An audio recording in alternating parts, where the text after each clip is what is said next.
Hi. So మీరు అసలు weight loss ఎందుకు అవ్వట్లేదు? ఓకే. సో మీరు వెయిట్ లాస్ స్టార్ట్ చేసినా కూడా, లేకపోతే తక్కువ తింటున్నా కూడా మీరు వెయిట్ అనేది ఎందుకు తగ్గట్లేదు అంటే, సో మీరేం తెలుసుకోవాలి? మీ బిఎంఆర్ అనేది మీరు తెలుసుకోవాలి. సో మీ బిఎంఆర్ అంటే ఏంటంటే బేసల్ మెటబాలిక్ రేట్. అంటే సో మీరు పడుకునున్నా, కూర్చునున్నా, సో మీ బ్రీతింగ్ జరుగుతూ ఉంటుంది, హార్ట్ బీట్ అనేది అవుతూ ఉంటుంది, డైజెషన్ కూడా అవుతూ ఉంటుంది. So certain amount of energy అనేది ఖర్చు అవుతూ ఉంటుంది అనమాట ఆ ప్రాసెస్ జరగడానికి. దాన్ని మనం బిఎంఆర్ అంటాం. ఓకే, ఒక ఎగ్జాంపుల్ తో మీకు ఎక్స్ప్లెయిన్ చేస్తాను. వన్ ఏ అనే పర్సన్ కి బిఎంఆర్ హైగా ఉంది, బి అనే పర్సన్ కి బిఎంఆర్ లోగా ఉంది.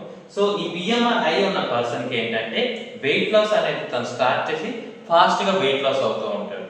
సో బి అనే పర్సన్ కి బిఎంఆర్ లోగా ఉండడం వల్ల దీనికి వెయిట్ లాస్ అనేది చాలా స్లోగా అవుతుంది. అండ్ బిఎంఆర్ హై ఉండడం వల్ల దీనికి ఫ్యాట్ రెడ్యూస్ ఫాస్ట్ గా అవుతుంది. సో దీనికి ఫ్యాట్ రెడ్యూస్ అనేది స్లోగా ఉంటుంది.